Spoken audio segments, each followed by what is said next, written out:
Hey, another day in the pandemic life, and well, I'm back at home now and I can finally get back to work. My little barrier in the back is almost finished. Just needs about one or two more pieces on there. But for now, I got another thing going on. What I am doing is making sample boards. Now, what it basically is that I take some short pieces of wood, different pieces, and I glue them all together and then put a finish on there just to show what the boards are going to be like in a finished product, whatever is requested.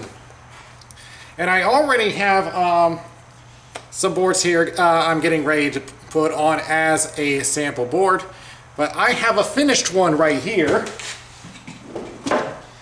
with some basic woods that you can find in your local hardware store. So this is one of my finished products here. So this whole sample board is shellac finished, and I will show you how to apply that. So the kinds of wood I got on here, I got poplar on the left, oak on the second position, whitewood, which can really be a certain type of wood, and red elm on the far right. So as you can see, it's got a very nice finish with the shellac. And once again, I'll show you how to do that. But the boards I have on here is something much different. Now, I was surprised to see how many different types of wood you can actually use.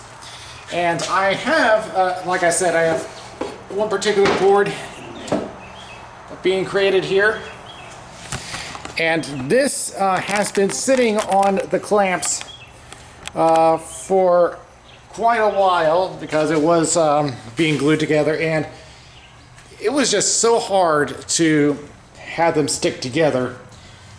So I finally just put it on this clamp, put a clamp up here and a clamp over here, and like I said, it's been on there long enough so we can finally remove this. So this will get removed. And then we'll take off this clamp, the one that's pushing them all together, and then this clamp, the one trying to keep them all in the same place. And yeah, you have no idea how hard it was to put this all together. Let me make sure you guys can see that because I don't have the camera flipped over. So what I got here are some exotic woods. I'm going to adjust the camera one more time.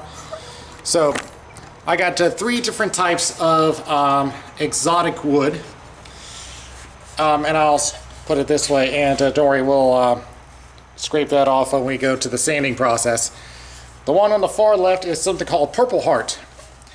Now, what this is known for is that if it's cut pretty quickly, it'll give it a dull look to it, but over time there's a process that occurs in the air that gives it a purple color.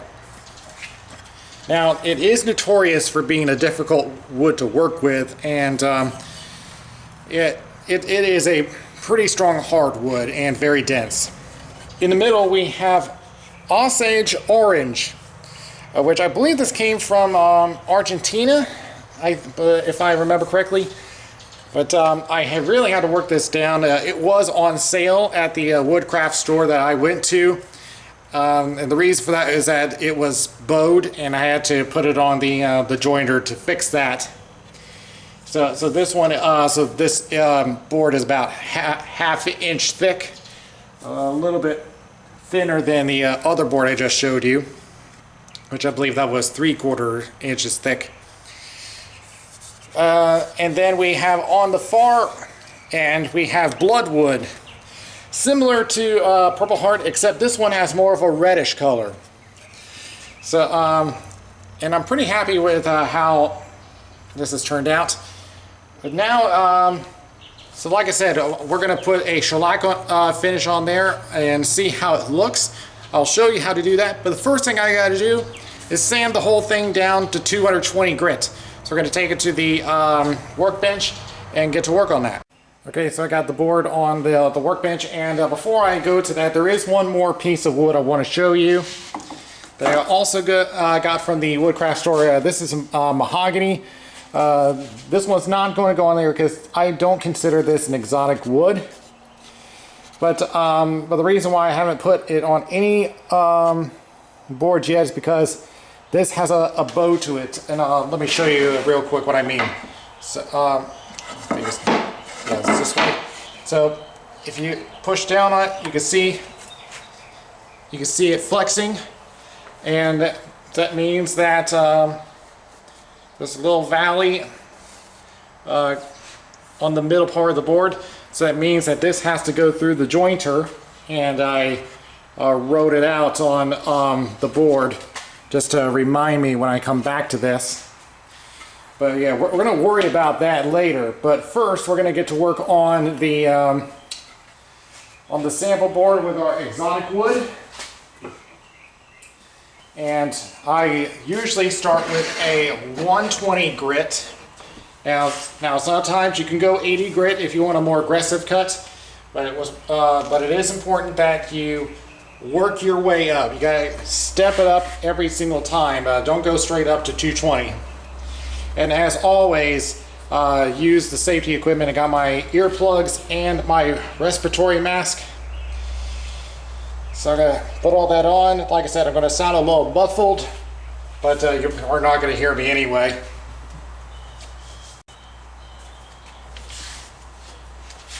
And like I said, this one is 120 grit.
Yeah, I know I took a little while on that one, because that little spot that you saw at the beginning, I was trying to get rid of that. Much of that is gone, but we're going to go ahead and go down to the 180 grits. And I just saw this on my 120 pad. You can see where that dust from it, that looks like the bloodwood has gone through. All right, so now we'll go to 180.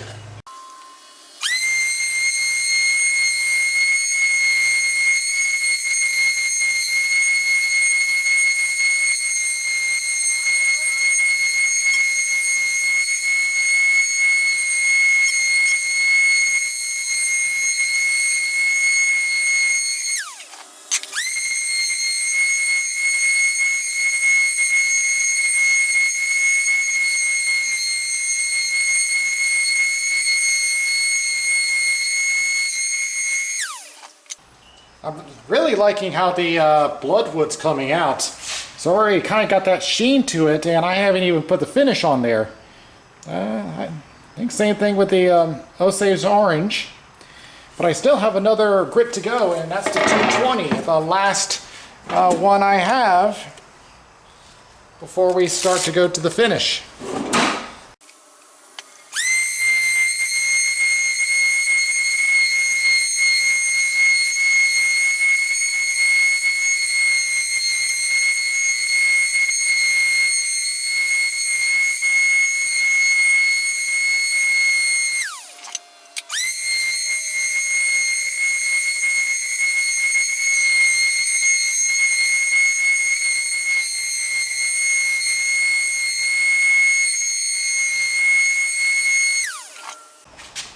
Well, now we got the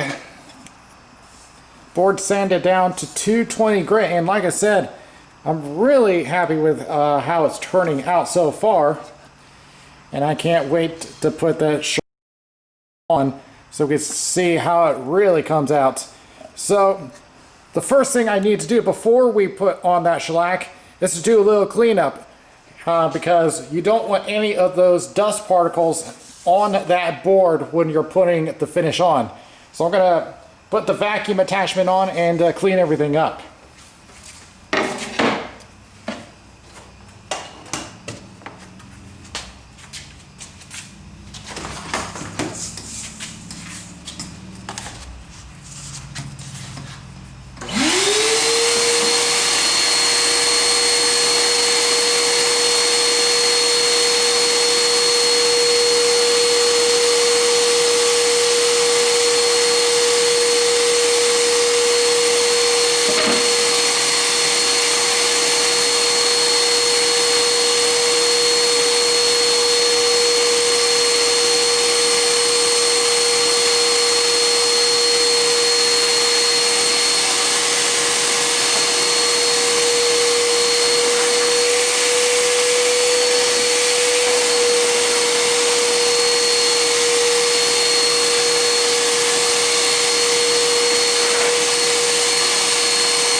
So yeah, when you're trying to clean up for dust particles, usually the vacuum is the best way to go.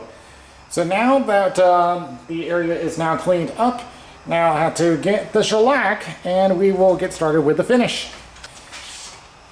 Alright, so now we got our shellac out and the wax. I will show that a little later. That's not till the last step. But the shellac I have here is Zinsser brand, and this comes with it already pre-mixed. Now if you get the flakes, you want to get denatured alcohol to use that.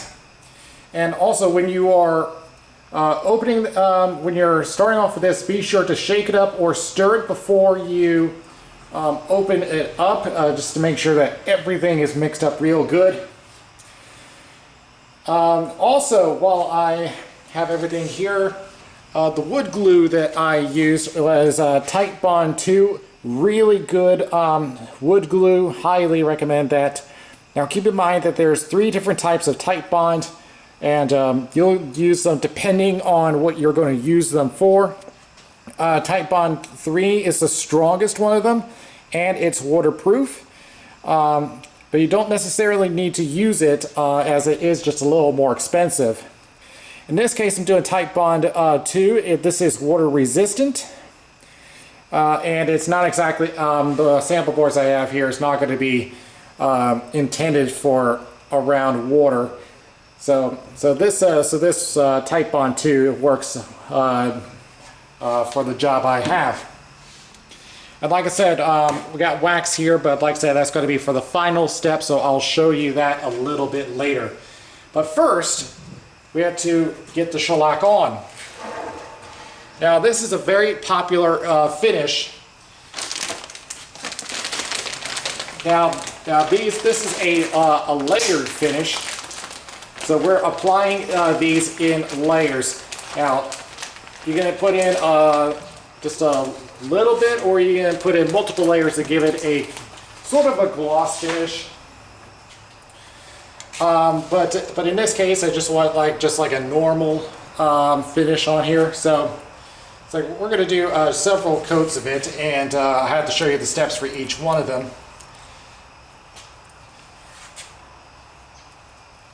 All right, so yeah, I really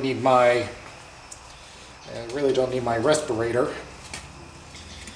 Now, yeah, in this case, you really don't need the the respirator here. It's going to smell like a kind of a little bit like whiskey, but as long as you're in a well-ventilated area, you should be fine. If you're using something like lacquer, then you definitely want to get a lot of ventilation, and you want a respirator with a filter that is meant for organic gases. And I promise you, I will show you one on lacquer sometime in the future. But we're just going to focus on this right now. So for shellac, you're going to need a foam brush. And I just so happened to get a 10-pack of them from Woodcraft at a discount, like $3.50. That was a really good deal, so I went ahead and bought that pack. Now for the shellac, now you want to go straight down, overlapping each other. Just make sure that the whole thing is covered. So we're going to go ahead and put in our brush and start from the top and just try to do it in one stroke.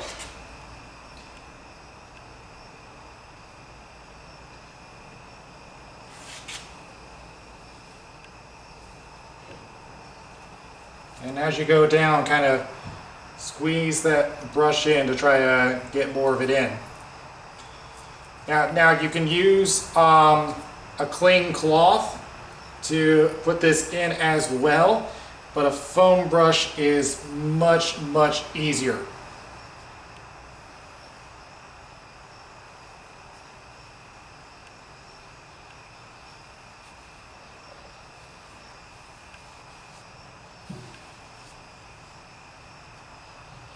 And just one more stroke here.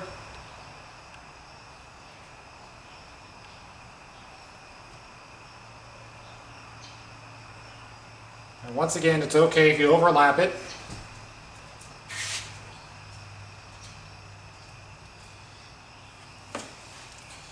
Alright, so we now have the thing, and you can already see quite a bit of difference in there. Now that the whole board has been coated, we have to wait for it to dry. In the meantime, I'm going to place the brush over here on a clean shop cloth. And so, like I said, we're going to let it sit here and wait for the whole thing to dry for this coat. Now, this shellac says that you should wait for an hour before you start sanding down. So yeah, we're going to leave this alone and we will come back to it. Okay, we gave it a little while and we're going to check to see if it's dry.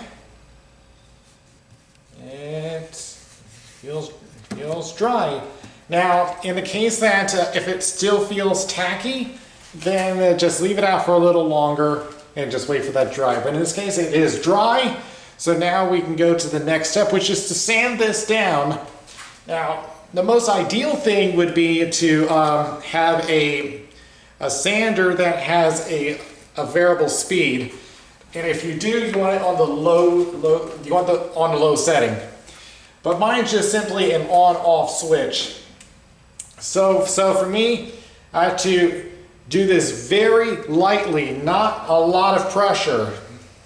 So yeah, I'm just let it sit on top of it and just let it do its job. And again, we're just giving this a light sanding. We're not looking to destroy the whole finish there. And we're staying with the 220 grit, so it's a very fine sanding. And I'm going to go back to putting on my respirator. And yeah, like I said, it's just going to be real quick.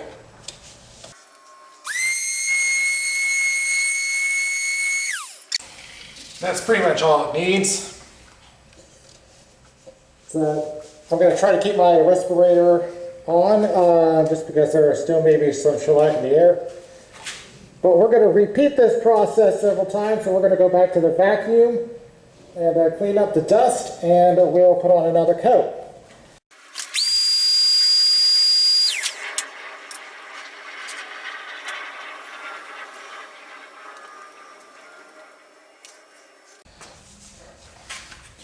Alright, so we have our second coat on, and so now we have to wait just a while, I can't even speak tonight.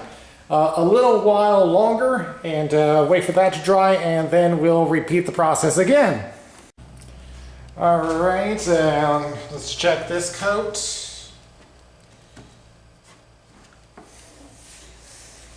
Looks good to me, so we will go ahead and sand this coat down.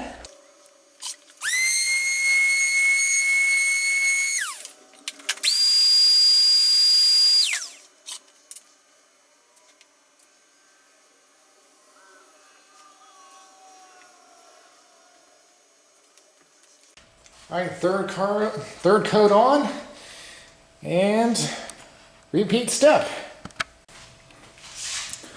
Okay, so I went ahead and put coat number 4 on, but I ran into a little problem.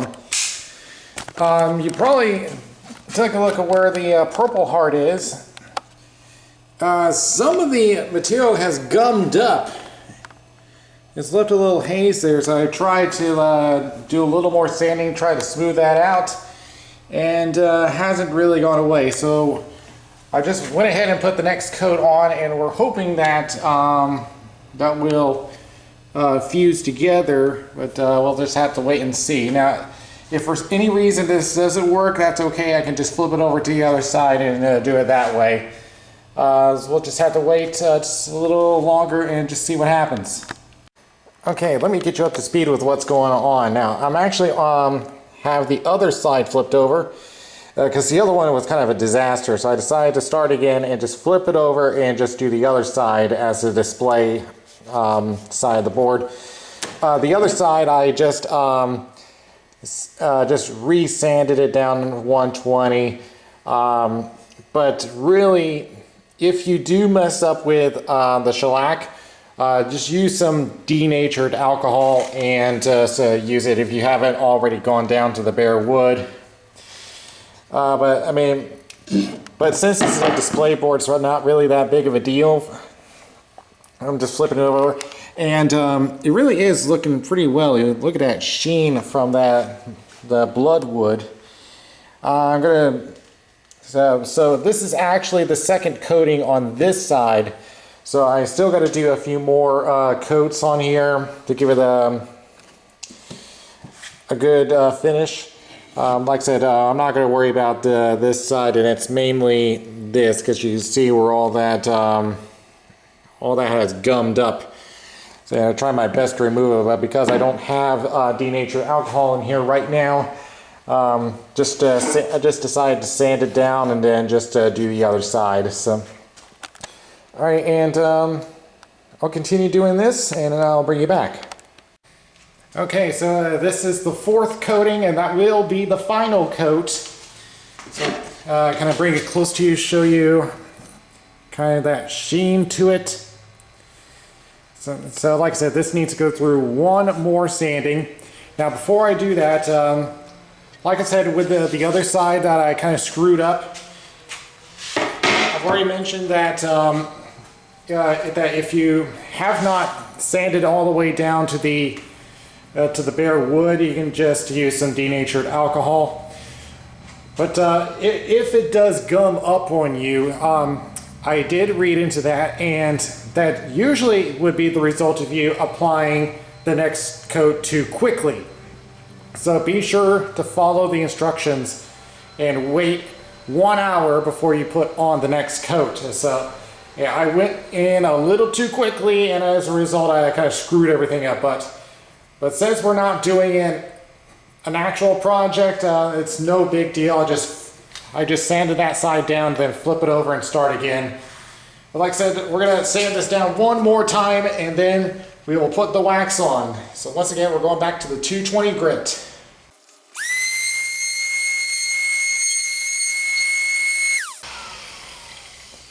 So take a quick look on here. Alrighty. Alright, so now we're going to vacuum that one more time.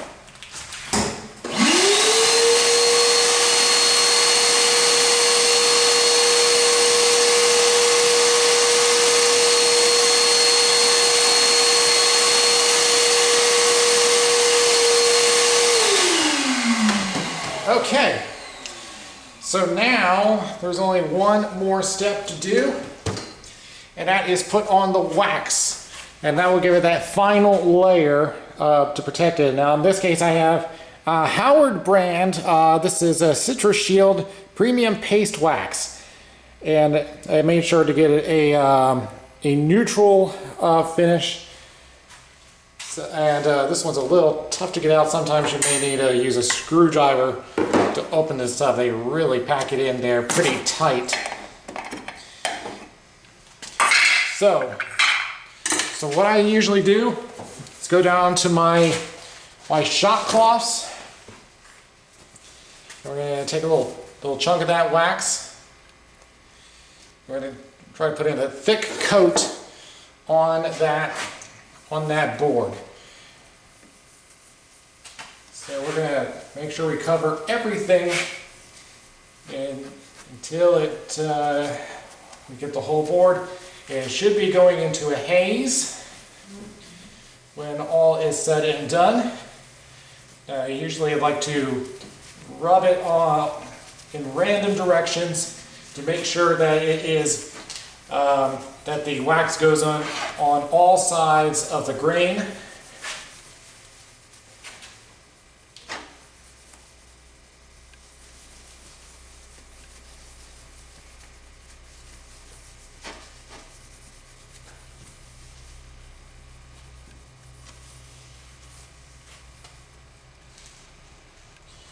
Okay, so then we have to wait just a few minutes for that to dry up, and then we will do the very last step, which is to buff out the wax. I'm just taking care of the excess that may have gone off on the sides.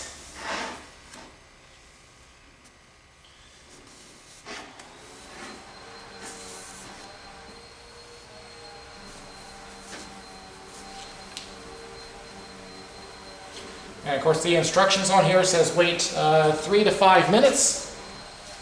So we'll do just that, and we'll come back and finish this up. Okay, it has been about 5 minutes. So now we go to the buffing process. Now for this, I am going to go back to my orbital sander. But this time I've taken the sanding pad off, and so what I am going to use now, you can use like an old t-shirt that you don't use anymore, but I'm going to go for a clean shop cloth, and we're going to give this a quick buff down.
Alright, let's see how that turned out. Oh yeah, this looks really nice. Look at that. I really like how that turned out. Now, there's only one more thing for me to do, is put some labels on. And I had some of them fly off the table.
And there we go. There is our sample board.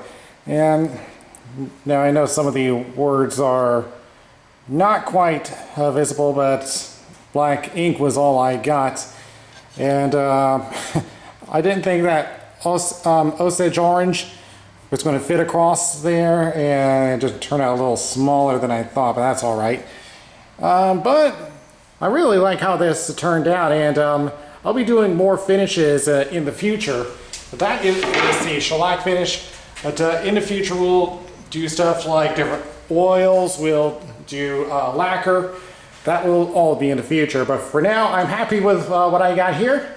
So that's pretty much it here, and I will see you guys later.